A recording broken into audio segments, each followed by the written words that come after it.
안녕하십니까? 네. 이달 들어서 제가 두 번째 이 자리에 서는 것 같습니다. 오늘은 아담이 만난 하나님이라는 제목으로 함께 말씀의 은혜를 나누겠습니다. 창세기 3장 16절, 17절 말씀을 제가 먼저 봉독하겠습니다. 또 여자에게 이르시되 내가 네게 임신하는 고통을 크게 더하리니 내가 수고하고 자식을 낳을 것이며 너는 남편을 원하고 남편은 너를 다스릴 것이니라 하시고 아담에게 이르시되 내가 내 아내의 말을 듣고 내가 네게 먹지 말라 한 나무의 열매를 먹었은즉 땅은 너로 말미암아 저주를 받고 너는 내 평생에 수고하여야 그 소산을 먹으리라.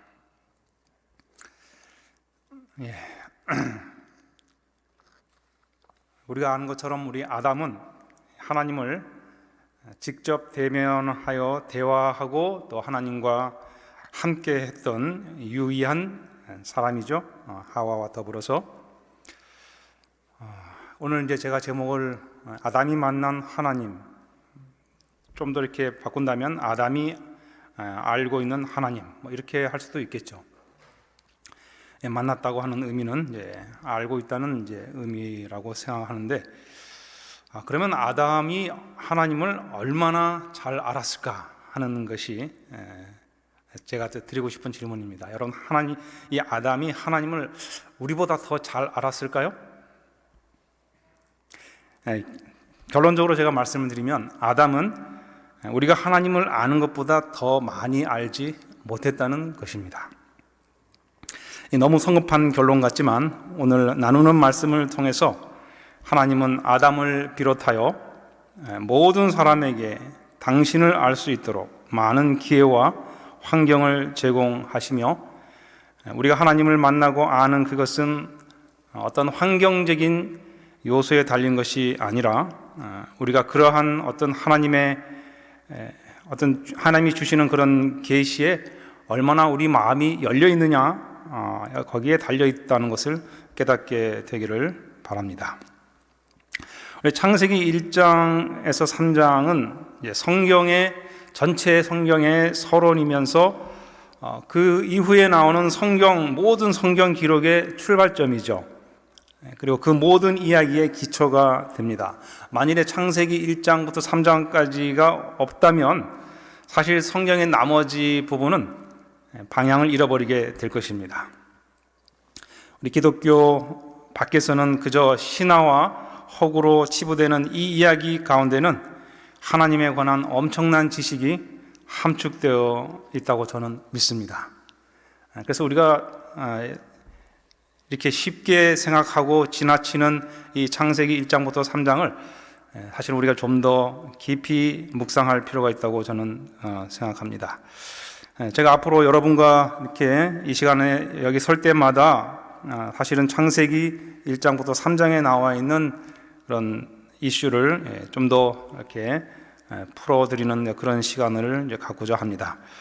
아담의 이야기는 창세기 2장 7절에 가서 처음 나오죠. 하나님께서 아담을 처음 사람을 빚으시고 그 코에 생기를 불어넣으셨다고 하는 그때부터 이제 아담이 이렇게 등장하기 시작하는 것입니다. 근데 여러분, 이 말은 무슨 뜻일까요? 아담은 적어도 창세기 1장 1절부터 2장 7절까지의 사건을 목격한 적이 없다는 것입니다. 이것은 마치 우리가 어머니의 태로부터 세상에 나기까지 세상에서 일어난 일들을 목격한 적이 없는 것과 괴를 같이 하는 것이죠. 우리 입장과 똑같다는 것입니다. 그 부분에 있어서는. 그러니까 다시 말하면 아담에게도 우리처럼 하나님에 관해서 안개와 같이 희미하게 알고 있었을 뿐이라는 것입니다. 욥기 8장 9절에 보면 욥의 친구 수아 사람 빌닷이 우리는 어제 있었을 뿐이라 이렇게 이야기를 하고 있죠. 그래서 아는 것이 없다. 그래서 우리에게 있어서 이 하나님은 영원히 신비한 존재로 남을 수밖에 없는 어떤 우리의 그 유한성을 이렇게 우리가 겸손히 인정해야 한다는 것입니다. 사람들은 이제 하나님을 보아야만 하나님을 믿을 수 있다는 이야기를 곧잘 하죠. 근데 사실 그 말을 진지하게 좀 생각해 보면 우리가 미처 생각해 보지 못한 그런 부분이 있다는 것을 깨달을 수 있습니다. 우리가 하나님을 실제로 본다고 하는 어떤 가정을 우리가 생각해 봤을 때, 여러분, 과연 하나님이 내 앞에 나타나셨어요. 그러면 내가 하나님을 알 수 있을까요? 그렇지 않다고 하는 것입니다. 우리가 우리 앞에 나타나신 하나님을 어떻게 식별할 수 있겠습니까? 왜냐하면 우리는 영적인 존재를 본 적이 없거든요. 우리 앞에 나타난 분이 하나님이실지 마귀일지 천사일지 우리가 어떻게 알겠습니까? 이름표를 써놓은 것이 아니잖아요. 그 써놨더라도 뭐 가짜로 써놓을 수도 있는 것이니까 실제 하나님이신지 아니신지 우리는 사실 알 수 없는 것입니다. 그리고 또 한 가지 우리가 생각할 것은, 우리가 만일 하나님 내 앞에 나타나 주세요 라고 이렇게 하나님을 불러낼 수 있다면, 여러분 사실 그런 존재는 더 이상 하나님이 아니신 거죠. 우리가 언제든지 불러낼 수 있을 정도의 존재라면 그런 존재는 인간을 초월한 존재이기보다는 인간이 마음대로 조정할 수 있는 더 낮은 수준의 존재라는 것이 되지 않습니까? 그런 의미에서 모세가 하나님께 주의 영광을 보여달라고 한 그 요청은 사실 어떻게 보면 매우 무례한 요구라고 생각할 수도 있습니다. 우리는 그런 요구를 함부로 해서는 안 된다고 생각합니다. 우리는 아담이 하나님에 관해서 무엇을 알았는지 사실을 잘 가늠할 수 없습니다. 그렇지만 아담이 하나님을 대면하여 뵌 것은 분명합니다. 사도 바울은 그런 말씀을 했죠. 고린도전서 13장 12절에 우리가 지금은 거울로 보는 것 같이 희미하나 그때에는 얼굴과 얼굴을 대하여 볼 것이요 지금은 내가 부분적으로 아나 그때에는 주께서 나를 아신 것 같이 내가 온전히 알리라. 그래서 우리가 얼굴과 얼굴을 대하여 보면 하나님을 온전히 아는 것으로 이렇게 묘사했습니다. 그러니까 아담은 하나님의 얼굴을 대면하여 보았다는 그 점에서 우리보다 훨씬 유리한 어떤 입장에 있었을 거라고 우리가 생각할 수 있습니다. 그렇지만 사실 얼굴을 대면하여 본다고 하는 이 말이 사실 우리보다 꼭 더 유리하다고 말할 수 있는 것은 아닙니다. 여기 이제 얼굴이라고 하는 이 말은 이 얼을 담고 있는 그릇이라고 하죠. 우리가 이제 조상의 뭐 이제 그렇게 말하지 않습니까? 한국인의 이 얼이라고 하는 것을 가지고 이제 여기 어린이, 어른, 어르신을 이렇게 풀어 보았습니다. 어린이라는 말은 어리 차츰 어려가는 사람, 그런 뜻이라고 하고요. 어른은 어리 익은 사람, 어르신은 어리 완숙해서 어리 신과 같이 된 사람, 뭐 이렇게 이해해도 될까요? 어쨌든 그 말 속에서 그리고 그래서 이제 이 어리라고 하는 것이 이제 우리는 어떤 정신이다 이렇게 이야기하죠. 그렇지만 이 정신이라는 말로 다 이렇게 커버할 수 있는 것 같지는 않습니다. 어쨌든 이 어리라고 하는 것이 정신 중에서도 가장 핵심을 이루는 어떤 의식의 본질을 이렇게 의미한다고 할 수 있습니다. 그래서 어떻게 보면 우리의 어떤 더 본질적인 생명의 뿌리에 맞닿아 있다고 하는 그런 의미에서 어리라고 하는 말을 쓰는 것 같은데, 좀 더 이렇게 보면은요, 어리석다는 말도 어리죠. 그래서 어리 썩었다는 뜻이라고, 어리 익지 않아서 어설픈 상태라는 뜻이라고 하고요. 어리둥절하다, 얼떨떨하다, 다 어리 들어가 있지 않습니까?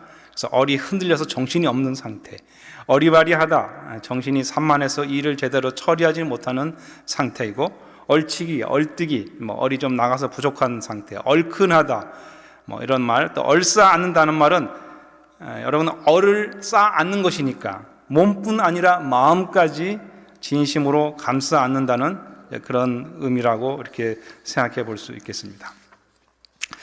그러니까 이제 하나님의 얼굴, 하나님을 얼굴과 얼굴을 대하여 뵙는다고 하는 것은 특별한 경험이라고 하는 것은 이제 우리가 분명히 알 수 있습니다. 그래서 우리는 얼굴을 실제로 볼 때, 그래서 그 얼굴 모습에서 많은 정보를 얻죠. 그래서 나이 40이 되면 얼굴에 책임을 지라는 말도 있고요. 한 사람의 인격과 성숙함이 이제 얼굴에 다 나타나기 때문일 것입니다. 하지만 이러한 외모는 또 한계가 있습니다. 하나님은 사무엘을 책망하시면서 사람은 외모를 보지만 나 여호와는 중심을 보신다고 말씀하셨습니다. 사무엘이 2세의 장남 그 엘리압의 잘생긴 외모와 훤칠한 키에 넋이 나가버렸어요. 그래서 이 사람이 하나님이 선택한 사람임이 틀림이 없다고 생각했지 않습니까? 그럴 때 이제 하나님께서 책망하신 거죠. 너는 외모를 보고 사람을 평가하는구나. 그래서 이처럼 외모가 사실은 기만적일 수 있다는 것입니다. 실제는 그렇지 않은데 그런 것처럼 나타난다는 거죠.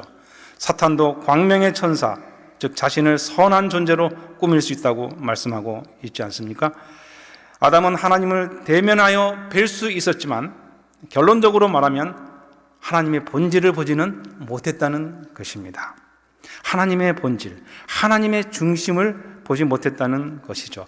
그러면 여러분, 이 하나님께서는, 다시 말하면 아담은 어디에서 하나님의 중심을 볼 수 있었을까요? 에덴 동산 어느 곳에 하나님은 당신의 내면을 볼 수 있도록 그렇게 어떤 뭔가 상징적인 것을 두셨을까요? 그것을 잘 보이지 않는 변두리에 두셨을까요? 그렇지 않겠죠. 그건 정말 중요한 것이니까 가장 중심에 두셨겠죠.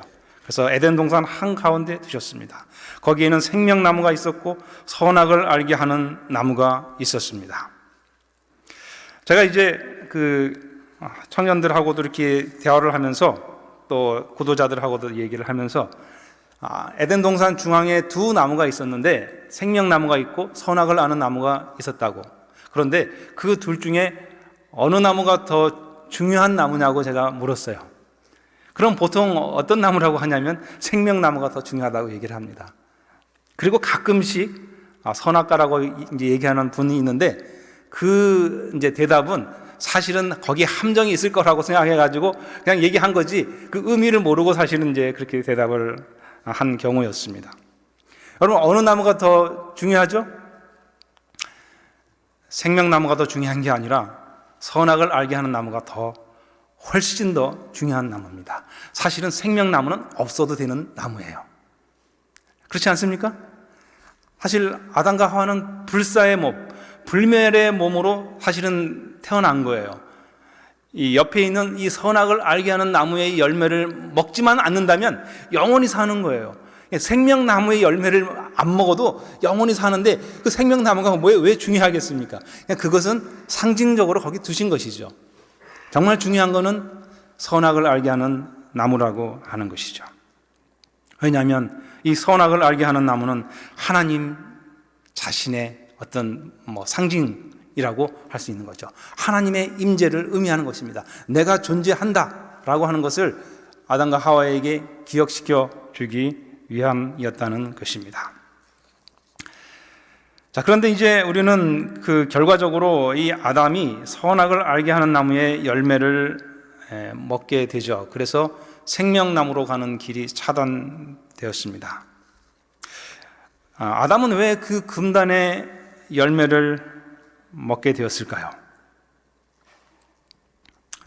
저는 아담이 선악을 알게 하는 나무의 열매, 하나님께서 먹지 말라고 한 그 나무의 열매를 먹은 이유 중에 하나는 사실은 아담이 완전한 환경에 있었기 때문이라고도 생각할 수 있다고 생각합니다. 아주 지금 정말 역설적이지 않습니까? 정말 좋은 환경이잖아요. 우리가 생각할 때, 우리는 지금 우리가 현재 살고 있는 이 환경이 너무나 사실은 열악하거든요. 아무리 좋은 아파트에 살아도 그건 정말 열악한 환경이라고 할 수 있습니다. 에덴 동산에 비교해 봤을 때.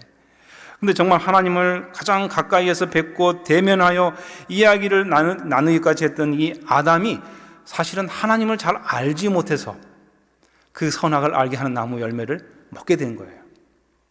하나님을 잘 알지 못했단 말이에요. 역설적인 얘기잖아요. 가장 가까이에서 하나님을 이렇게 뵙던 이 아담이 하나님을 잘 알지 못해서 하나님이 명하신 그 나무 열매를, 금하신 그 나무 열매를 먹었다는 사실이죠. 그 완전한 어떤 영광, 그에게 주어졌던 완전한 영광, 또 에덴의 그 영화, 그 풍성함 때문에 그가 선악을 알게 하는 나무 열매를 먹었다는 것입니다. 여러분, 우리에게 부와 영광이 주어진다면 우리는 하나님을 더 잘 알게 될 것 같습니까? 사실은 그 반대이겠죠. 우리에게 완전한 환경, 또 우리에게 어떤 명예, 넘치는 부를 준다면 사실은 우리는 그것 때문에 하나님을 잘 알게 되는 것이 아니라 그것이 마치 원래 나의 것인 양 자기가 위대해서 그런 것을 누릴 수 있는 것으로 착각하게 됩니다. 아담이 바로 그랬습니다. 아담은 자기가 누리고 있는 영광에 심취해서 그 모든 게 자신의 것으로 생각하기 시작했고, 그래서 거기서 좀 더 노력하면 하나님처럼 될 수 있을 것이라고 하는 착각에 빠지게 되죠. 그래서 뱀이 그런 얘기를 했을 때, 너희가 이것을 먹으면 하나님처럼 된다라고 하는 이야기를 했을 때 자기가 생각하고 있었던 이야기하고 비슷하니까 넘어가게 되는 것이죠. 하나님은 그 결과로 당신이 아담에게 주셨던 대부분을 걷어가기로 하셨습니다. 우리는 우리 자신이 가지고 있는 것 때문에 하나님을 바라보지 못할 때가 많이 있습니다. 우리가 유복한 가정에서 태어나서 자란 사람들, 그래서 가난하고 혜택을 받지 못한 사람들하고 이렇게 비교를 했을 때 그들은 좀 우월한, 자신이 뭔가 좀 우월하다고 하는 그런 감정을 가지고 특권의식을 갖는 것을 볼 수 있습니다. 마치 자신이 원래 고귀한 존재라서 그런 환경에 있게 된 것으로 착각하죠. 자수성가해서 큰 부를 거머쥔 사람들도 마찬가지라고 생각이 됩니다. 자기 수완과 능력으로, 또 자기의 어떤 인성의 탁월함으로 그런 부를 창출해낸 것이라고 착각하게 되는 것이죠. 물론 그 사람의 어떤 수고, 성공하기까지 수고로운 모든 과정을 견디고 악조건을 극복한 점은 존중해 주어야 한다고 생각하지만, 그렇다고 해서 그 모든 것이 그 사람의 본질이라고 할 수는 없습니다. 그 사람의 존재 자체는 자신이 만들어낸 것이 아니기 때문에 그렇죠. 생명은 생명을 주신 분의 것이고, 생명과 더불어 인간 내면에 있는 지성과 의지와 감정, 이런 모든 것은 이미 그 존재 안에 있었던 것을 그냥 꺼내 쓴 것일 뿐이잖아요. 그러니까 마땅히 공은 하나님께로 돌려져야 하는 것입니다. 여러분, 제가 이제 말씀을 좀 더 이제 결론으로 이렇게 좀 요약을 하면서 제가 드리고 싶은 것은, 정말 이것은 반전인데요. 아담이 언제 하나님을 더 잘 알게 되었느냐? 이것은 아담이 에덴 동산에서 더 이상 살지 못하고 그가 쫓겨나서 에덴 동산 밖에 살기 시작하면서 하나님을 더 잘 깨닫게 되었다는 사실이에요. 반전 아닙니까? 아담은 에덴 동산에서 살면서 하나님을 대면해서 만났지만 그때는 하나님을 잘 알지 못하고 그냥 어렴풋이 알았습니다. 얼굴을 대면해서 본다고 아는 것은 아니거든요. 그가 진정으로 하나님을 만나게 되고 알게 된 것은 에덴 동산을 나온 이후 우리와 똑같이 하나님을 대면하여 만나지 못하는 상황 속에서라고 하는 것입니다. 그러면 무엇이 하나님의 본질일까요? 그가 깨달은 하나님의 본질은 무엇일까요? 그것은 아담과 하와가 선악을 알게 하는 나무의 열매를 따먹은 그 죄 때문에 그들에게 주어진 벌 속에 나타나 있다는 것입니다. 이것도 놀라운 사실 아닙니까? 그들이 무슨 벌을 받았습니까? 먼저 하와는 생명을 잉태할 때 고통을 받으리라고 하는 벌을 받았죠. 우리가 이제 처음에 읽었던 말씀에 나와 있습니다. 그러면서 또 더불어서 남편과 동등한 그 위치에서 이제는 남편을 섬겨야 하는 위치로 내려와야 하는 그런 벌을 받았죠. 그 다음에 아담은 일생 땀 흘려 일해야 먹을 수 있다는 것이고, 그리고 두 사람 다 공통으로 마침내 흙으로 돌아간다고 하는 벌을 받았습니다. 그런데 여러분, 그건 벌이 아니었습니다. 우리가 늘 흔히 생각하듯이 그것은 벌이 아니었어요. 여기에 바로 하나님의 본질, 하나님의 진면모가 나타나 있다는 것입니다. 무슨 엉뚱한 얘기냐 이렇게 말씀하시겠죠. 사실은 이것들은 하나님께서 아담과 하와, 더 나아가서 우리 모든 인류에게 벌을 내리신 것이 아니었다는 것입니다. 그들에게 내린 처분은 바로 그들이 에덴 동산에서 보지 못했던 그 하나님의 참된 모습을 체험하는 것이었어요. 그들은 하나님이 생명을 창조하시고 그 생명을 유지하기 위하여 하시는 그 모든 고통과 수고를 전혀 상상조차 할 수 없었습니다. 아담이 하나님의 생기를 받고 첫 호흡을 하며 세상에 존재하게 되었을 때는 그는 자신을 빚기 위해서 허리를 숙이고 무릎을 꿇으셨던 그 하나님을 볼 수 없었잖아요. 출산은 끝나고 탯줄은 잘려서 잘 처리되었고 그들이 처음으로 본 것은 행복해 하시는 하나님의 얼굴이었고 아름다운 에덴의 환경이었습니다. 산고의 흔적이 전혀 없어요. 하나님께서 그들을 잉태하여 낳으셨는데 전혀 산고의 흔적이 없는 거예요. 하나님은 당신이 애쓰신 흔적을 단 하나도 남겨놓지 않으신 것입니다. 하와가 탄생할 때도 마찬가지였습니다. 하나님은 아담의 갈비뼈를 꺼내셨지만 깊은 잠에 빠진 아담이 고통으로 부르짖었다는 기록은 없는 것으로 보아서 아마 전혀 고통이 없었을 거예요. 마취해가지고. 아담이 깨어보니까 갈비뼈 하나가 없어졌다는 사실만 그냥 알았던 거죠. 하나 좀 잃어버렸다는 거, 그 정도로. 에덴 동산 그 어디에서도 하나님께서 땀 흘려서 일하신 흔적을 찾아볼 수가 없었습니다. 그래서 아담과 하와는 하나님은 일을 대단히 쉽게 하시는구나 이렇게 생각했을지도 모릅니다. 창조 그거 별거 아니야 이렇게까지는 생각 안 했겠지만 하나님이 생명 세계를 창조하시고 그 모든 우주 세계를 유지하시고 관리하시는 일이 그냥 쉽게 되는 것으로 오해할 만했습니다. 그렇지만 여러분, 하나님은 생명을 창조하시면서 사실은 생명 에너지를 다 태우셔야 했던 거죠. 깊은 관심을 가지고 매 순간 섬세하게 창조 세계를 돌보시고 모든 찌꺼기들을 청소하시고 윤인하게 하시는 것입니다. 그렇지만 하나님이 하신 일은 드러나지 않는 것이죠. 그래서 우리는 하나님이 별로 하시는 일이 없다고 생각하지 않습니까? 백석대학교의 한 교수님이 라디오 방송에 나와서 가정 문제 상담을 이렇게 하면서 이런 이야기를 하셨어요. 어떤 가정의 가장인 남편이 어느 날 회사에서 집에 조금 일찍 돌아왔습니다.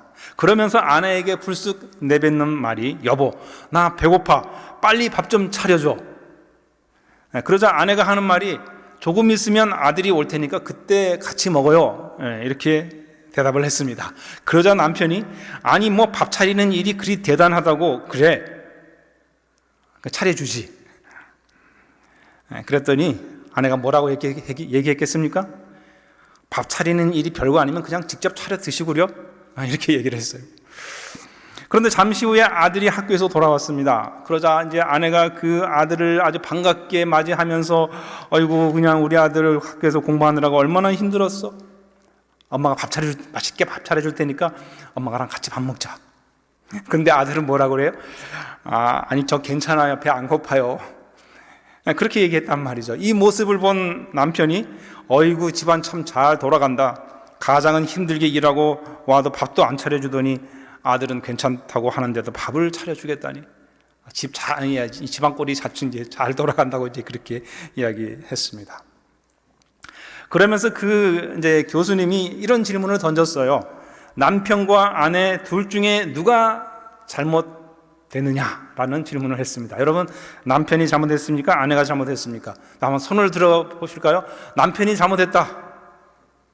아내가 잘못했다.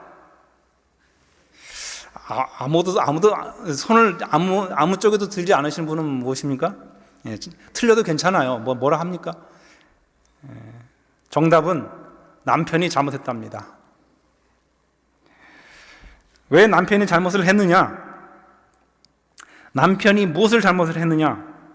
남편은 아내가 온종일 집안에서 할 일 없이 뒹굴면서 시간을 보냈다고 생각했다는 것입니다. 이것이 아주 정말 잘못했다는 거예요. 아내는 집안에서 뒹굴면서 그냥 아무 일 하지 않고 있었던 것이 아니죠. 그런 분한테는 하루 종일 집에서 살림을 좀 하게 해 주셔야 돼요. 그래야 아내가 얼마나 많은 일을 하는지 알 수가 있죠. 아내는 빨래하고 집안일 청소하고 또 집안 청소하고 또 아이들 여러 가지 필요한 거 챙기고 그리고 또 아이들과 대화를 해주면서 상담을 하고 사실 그렇게 하잖아요. 그렇죠? 아이들의 모든 소소한 일들을 사실 엄마가 다 챙겨야 되거든요. 만일 아내가 없어지면 어떻게 되겠습니까? 아침에 밥 먹고 이제 이렇게 설거지 할 거 다 그냥 이렇게 널브러져 있고 한번 그렇게 한번 생각해 보세요. 옷 벗어놓고 그냥 놔뒀고 이 집안이 좀 어지러웠을 텐데 아내는 그것을 다 했어요. 그건 다 했는데 남편의 눈에는 그게 그냥 보이지 않고 뭐예요? 원래 그건 깨끗한 거예요. 그래서 남편의 눈에는 아내가 아무것도 안 했다고 생각하는 것이죠. 보통 남자들이 그렇게 생각한다는 것입니다. 그까짓 건 대단한 일이라고 생각한다는 것이죠. 집에서 살림하는 아내의 일은 별거 아니라 이렇게 생각하는 거예요. 그래서 그런 말이 나왔다는 것입니다. 밥 차리는 일이 대단한 일이라고. 저의 처제가 간호사로 일을 하다가 나이가 많아서 잘려가지고 최근 집에서 이제 가사에 전념을 하게 됐어요. 그러면서 하는 이야기가 간호사 일하러 나갔을 때가 훨씬 좋았다는 것입니다. 집안에 있어 보니까 할 일이 너무너무 많더라는 거죠. 끝도 없이 이제 할 일이 생기더라는 것입니다. 남편이 처음에는 밖에 나가서 돈 좀 벌어오지 그냥 놀고 있느냐고 하는 그런 뉘앙스의 말을 하면서 자꾸 이렇게 눈치를 처음에는 줬답니다. 그런데 점점 시간이 지나면서 어느 날 보니까 집안이 참 이렇게 안정되어 가더라는 것을 이제 느꼈다는 거죠. 세 자녀가 모두 집에 와서 점심 저녁밥을 먹으니까 아이들이 건강해지고 필요한 것 제때 챙겨 주어서 생활이 전반적으로 이제 안정되고요. 거기다 주변 이제 친구 부인들 얘기를 들어보니까 부동산 투기를 했는데 고점에서 집을 사가지고 집값이 폭락하면서 대출금 갚느라고 온 가족이 투잡 쓰리잡을 하면서 고생하는 걸 보고 그제서야 이제 남편이 당신이 정말 제일 잘한다고 일 안 나가도 된다고 그렇게 얘기했다고 합니다.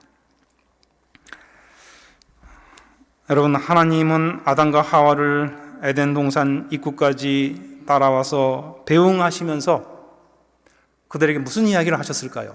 얘들아, 너희가 이제 이 동산 밖을 나가거든 반드시 성공해서 돌아오너라, 이렇게 얘기하셨습니까? 그런 얘기 안 하셨어요. 하나님은 성공하고 돌아오라는 말씀을 전혀 하지 않으셨어요. 그런데 우리는 성공을 꿈꾸고 있습니다. 심지어 목회에서도 성공을 꿈꿉니다. 하나님은 그 어느 분야에서도 성공해야 한다고 말씀하지 않으십니다. 그렇다고 해서 우리가 일을 대충 하라는 얘기가 아니죠. 우리가 최선을 다해야 하는 건 그건 너무 당연한 일이에요. 그것이 성공이 아니라는 거죠. 성공을 목표로 해야 되는 것은 아니라고 하는 것입니다. 우리는 가정을 가지고 아이를 출산하고 양육하면서 하나님을 배우고 하나님을 진정으로 알게 되지 않습니까? 우리 어린 아이들을 또 양육하고 키우면서 우리는 하나님이 우리를 얼마나 돌보시고 정말 우리가 건강하기를 위해서, 우리가 행복하기를 위해서 하나님께서 얼마나 애쓰시는가를 사실 우리는 자녀를 양육하면서 느끼잖아요. 하와는 바로 그것을 느꼈던 것입니다. 하와가 출산해서 자녀를 양육하면서 그가 이제 느끼는 모든 어떤 수고를 통해서 하나님이 생명을 낳고 유지하기 위해서 정말 이렇게 수고하셨구나라는 것을 깨닫게 되었어요. 그때서야 하와가 뭘 깨달았다고요? 하나님을 진정으로 깨달은 것입니다. 하나님이 어떤 분인지를 깨달았다는 거죠. 아담도 마찬가지예요. 아담도 자기는 흙에 불과한, 그의 근본이 흙이었는데 그가 이렇게 땅을 갈면서 무엇을 깨닫게 되었어요? 정말 생명을 유지하기 위해서는 이렇게 수고해야 하는 것이구나, 하나님께서 그렇게 하셨구나 하는 것을 그가 그때서야 깨닫게 되었다는 거죠. 우리도 지금 깨닫고 있지 않습니까? 그러니까 아담이나 우리나 사실은 똑같은 거잖아요. 그렇죠? 우리가 지금 하나님을 깨닫는 것이나 아담이 하나님을 깨달았을 때나 사실은 에덴 동산 바뀌었다고 하는 것은 똑같은 상황이라고 하는 것이죠. 그래서 아담은 자신이 근본인 땅을 갈면서 자신의 근본을 깨닫고 자신을 부정하면서 자신을 희생하심으로 생명을 살리시는 하나님의 진정한 본질을 깨닫게 되었다는 것입니다. 마찬가지로 우리도 우리 자아를 날마다 죽이면서 우리는 그렇게 함으로써 생명을 살리는 일을 할 수 있게 되는 것이죠. 예수님께서 말씀하셨습니다. 이에 예수께서 제자들에게 이르시되 누구든지 나를 따라오려거든 자기를 부인하고 자기 십자가를 지고 나를 따를 것이니라. 우리 주님이 십자가를 지고 가셨잖아요. 왜 그렇게 하셨습니까? 그분의 본질이에요. 그분의 마음은 당신의 그 지으신 피조물들을 위하여 자신을 희생하는 것이거든요. 그것을 기쁨으로 삼으시는 것이거든요. 우리는 거기서 하나님을 만나게 되는 것입니다. 하나님을 깨닫게 되는 것이죠. 아담은 에덴 동산 안에서는 피상적으로 하나님을 알았지만 이제 에덴 동산 밖에 나와서야 비로소 하나님의 깊은 내면을 알아가기 시작했습니다. 그리고 아담은 내가 이 에덴 동산에서 쫓겨난 것에 대해서 한탄하고 불평하는 것이 아니라 정말 하나님의 그 귀한 사랑을, 그분의 거룩한 희생을 감사하면서 살았을 것이라고 저는 믿습니다. 여러분은 어떻습니까? 우리 역시 마찬가지 아닐까요? 우리가 지금 살아가고 있는 이 세상 열악한 상황 때문에 낙심하는 때가 얼마나 많이 있습니까? 그런데 여러분, 그런 수고는 하나님께서 지금도 하시고 있는 것이죠. 우리 눈에 보이지 않을 뿐입니다.